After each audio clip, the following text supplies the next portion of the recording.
Hey everyone, welcome back. Today we're breaking down Perfect Crown Episode 1, Episode 1. In a world where lineage dictates destiny, a young woman grapples with the weight of expectation as she navigates the treacherous path to claiming her rightful place. The pursuit of the perfect crown demands sacrifice, cunning, and a willingness to confront her deepest fears. Quick reminder, this is a spoiler recap. If you enjoy the story, please support the creators on the official platform.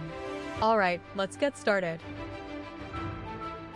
Opening sequence immediately immerses us in a vibrant, almost fantastical world, driven by a pulsating K-pop beat.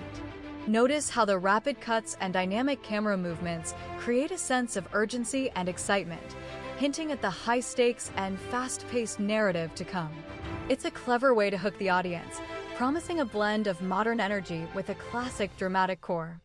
The shift from the modern K-pop aesthetic to a somber, historical setting is jarring, yet incredibly effective. The slow, sweeping camera work over traditional architecture immediately grounds us in a world of ancient power and rigid hierarchy. This visual juxtaposition foreshadows the central conflict, the clash between tradition and ambition, between inherited status and individual will. Here, the dialogue about the 600-year history of Joseon and its enduring power structures isn't just exposition. It's a commentary on the pervasive nature of class and privilege. The camera often frames characters in formal, almost rigid compositions, emphasizing their roles within this unyielding system. It makes us wonder, how much of this historical weight truly dictates individual destinies, even in a modern context? The exchange about winning and losing, particularly the dismissive tone towards those who lose, highlights the cutthroat nature of this world. The close-up shots on the faces reveal subtle micro-expressions of disdain and frustration, underscoring the emotional toll of constant competition. It's clear that failure isn't just a setback, it's a mark of shame in this society. The scene in the school, discussing its founding principles of equal opportunity, is rich with dramatic irony. The very idea of equality is juxtaposed against the clear class divisions we've already witnessed. The headmaster's earnest, yet somewhat naive, tone suggests a disconnect between the ideal and the reality, hinting at the systemic barriers that even well-intentioned institutions face. The revelation about the inventor's humble origins, despite his genius, underscores the rigid class system. The camera lingers on the intricate details of the invention, contrasting its brilliance with the societal prejudice faced by its creator. It forces us to question, how many brilliant minds are stifled or overlooked simply because of their birthright, and what true cost does society pay for such prejudice? The discussion about the company's loss and the subsequent marketing strategy reveals a ruthless pragmatism. The quick, almost frantic dialogue reflects the pressure to maintain market dominance, even if it means resorting to unconventional tactics. It's a clear indication that in this world, reputation and profit often outweigh ethical considerations. The team leader's dismissive attitude towards useless efforts and her focus on strategic manipulation paints her as a formidable, almost Machiavellian figure. Her calm demeanor, even when discussing aggressive tactics, suggests a calculated mind.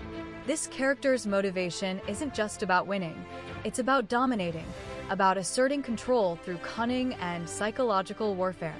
The directive to reduce output by half and then sell out is a bold, almost reckless strategy, highlighting the team leader's willingness to take extreme risks. The close-up on her face, devoid of hesitation, emphasizes her unwavering confidence, or perhaps her desperation. But is this a stroke of genius or a dangerous gamble that could backfire spectacularly, risking everything for a fleeting victory? The team leader's tickle moa tickle collecting small dust to make a mountain philosophy is a fascinating insight into her character. It suggests a meticulous, almost obsessive approach to success, where every small detail contributes to a larger goal. This isn't just about grand gestures, it's about the relentless accumulation of small advantages, a strategy that reflects both patience and an underlying ruthlessness. The announcement of the Castle Group, successor, and the invitation to the king's birthday celebration immediately raises the stakes. The dramatic music swells, emphasizing the importance of this event for the protagonist's journey.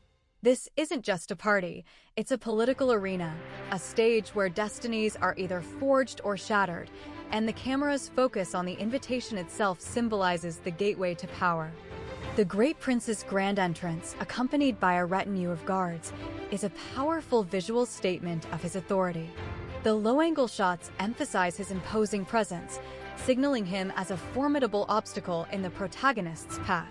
It makes us wonder, is his power truly absolute, or does his elaborate display hint at an underlying insecurity, a need to constantly assert his dominance? The exchange of the gift between the Great Prince and the protagonist is laden with unspoken tension. The camera focuses on their hands, highlighting the symbolic weight of the object being exchanged. This isn't a gesture of goodwill. It's a veiled challenge, a silent assertion of power, and a subtle test of the protagonist's resolve. Every glance, every pause, speaks volumes about their complex relationship. The advisor's frantic concern about the king's birthday, particularly the emphasis on the King's Day, reveals the immense pressure surrounding royal events. His hurried movements and anxious expressions underscore the fragility of their political standing. This isn't just about celebrating, it's about maintaining appearances, preventing any misstep that could be perceived as a weakness or disrespect, and the consequences could be dire. The king's birthday celebration, initially grand, descends into a chaotic spectacle. The rapid camera movements and frantic crowd shots reflect the loss of control, symbolizing the fragility of order in this world. This isn't just a party gone wrong. It's a visual metaphor for the political instability and the constant threat of disruption that looms over the characters, especially those in power. The return of the K-pop theme song as Seong Hui-ju navigates the chaos is a powerful moment of character assertion. The music acts as her personal anthem, highlighting her resilience and determination amidst adversity. This isn't just background noise. It's a sonic representation of her inner strength, signaling that she is not merely a victim of circumstance, but a force to be reckoned with, ready to face any challenge. Seong Hui-ju's quick thinking to leverage the chaos for her marketing strategy, even involving the Castle Group successor, showcases her sharp intellect and ruthless ambition. Her ability to turn a crisis into an opportunity highlights her cunning, a trait essential for survival in this cutthroat world.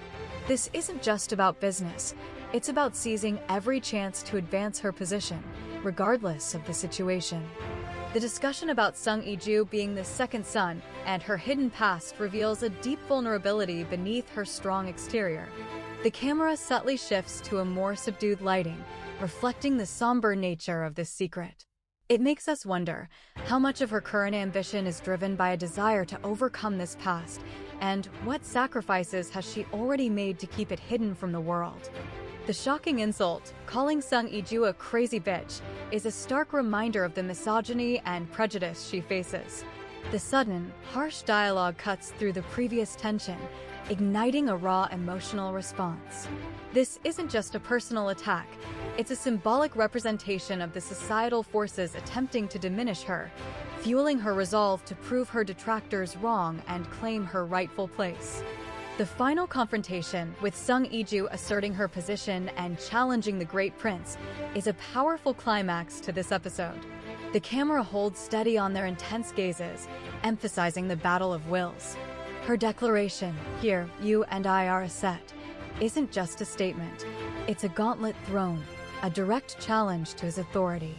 This episode ends with the promise of an epic struggle, leaving us on the edge of our seats for what comes next.